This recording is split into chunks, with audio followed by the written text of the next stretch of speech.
This episode is brought to you by Amazon Business. How can you free up your team from time-consuming office tasks? Amazon Business empowers leaders to not only streamline purchasing, but better support their teams so they can focus on strategy and growth. Free up your teams and focus on your future. Learn more about the technology, insights, and support available at amazonbusiness.com. Close your eyes, exhale, feel your body relax, and let go of whatever you're carrying today. Well, I'm letting go of the worry that I wouldn't get my new contacts in time for this class. I got them delivered free from 1-800-CONTACTS. Oh my gosh, they're so fast. And breathe. Oh, sorry. I almost couldn't breathe when I saw the discount they gave me on my first order. Oh, sorry. Namaste. Visit 1-800-CONTACTS.com today to save on your first order. 1-800-CONTACTS. This is Optimal Finance Daily, 8 tips for saving big and retiring earlier, Part 1, by Darrow Kirkpatrick of CanIRetireYet.com. A key aspect of financial independence and retiring early is controlling your expenses. While developing your career to earn more gives you powerful leverage over the retirement equation, saving more is a simple strategy that you can apply every day. Living cheaply is easy once you get in the habit, but it does require some energy and attention to detail. It's also important to stay motivated by keeping your end goals in mind. To help you with some of the details, here are my favorite tips and techniques for reducing or controlling your expenses. Number 1, pace yourself. Learn not to spend impulsively. Keep your own personal expense thresholds in mind. For purchases above those amounts, put them on a list and study them first. Read reviews, ask questions, consider alternatives. Don't rush. Use wish lists to delay and diffuse the need for instant gratification. I have lots of wish lists on Amazon.com that I use to queue up for books, music, and other things that I might purchase someday. Having them on my wish list ensures I won't forget about them. I even get some ownership pleasure from keeping them on my list, plus some benefit from reading reviews. And I often find as time goes on that I don't really miss things that looked appealing at first. In other cases, the right time comes and I can add one or more of those items to an existing order and save on shipping costs. See if you can limit major purchases to certain seasons and defer spending otherwise.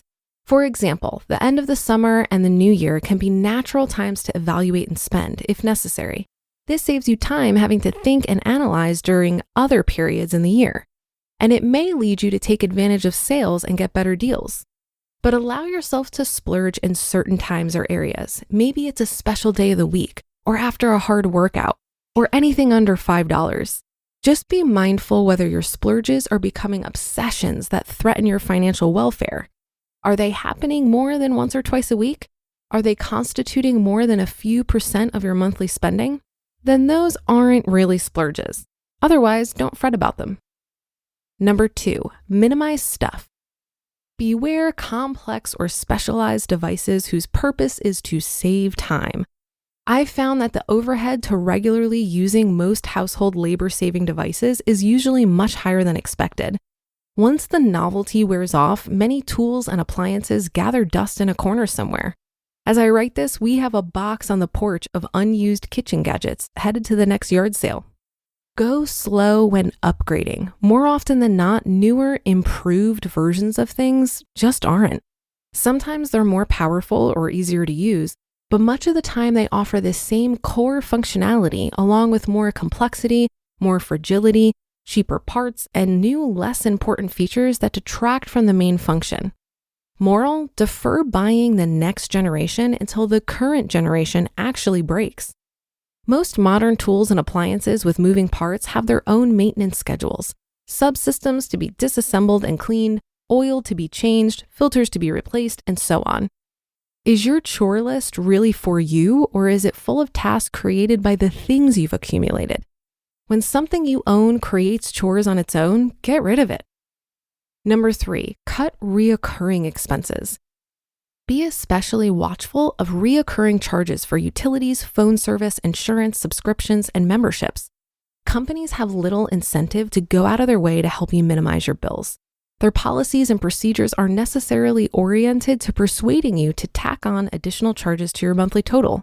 And these add up over time. Don't think of them as only an extra $50 a month.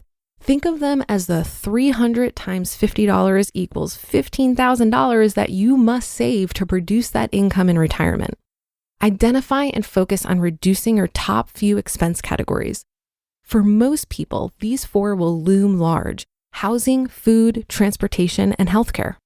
Brainstorm ways you can significantly reduce spending in these areas, and you will reap huge dividends in your progress towards financial independence. Number 4, optimize housing.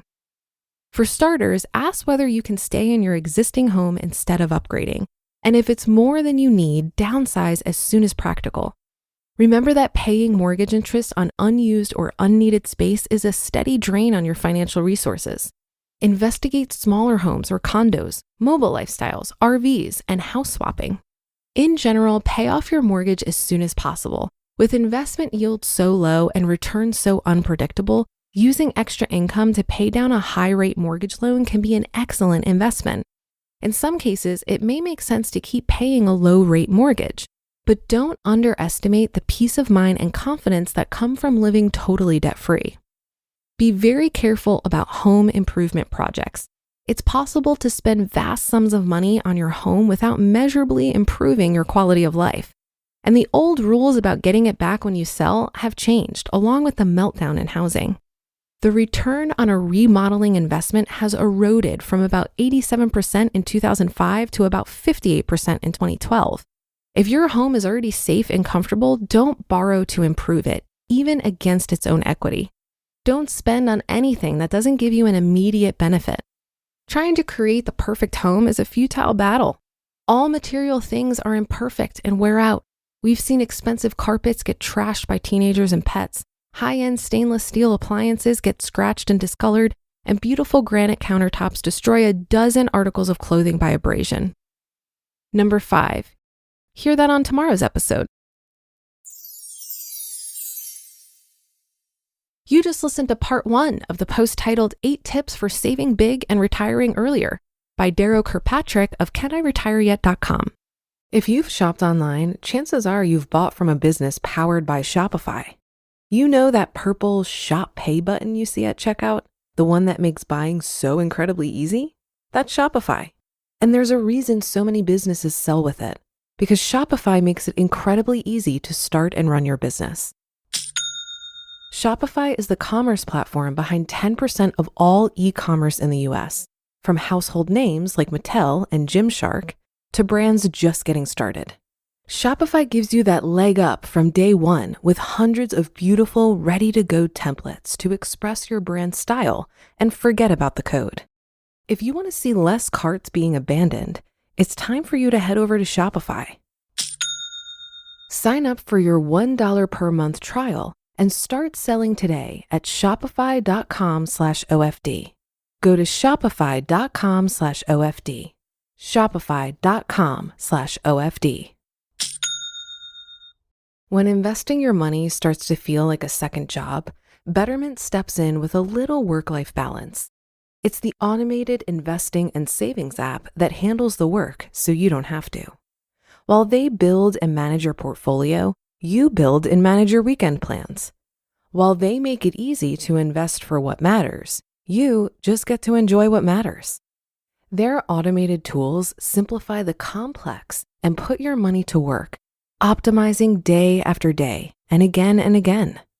So go ahead, take your time to rest and recharge, because while your money doesn't need a work-life balance, you do.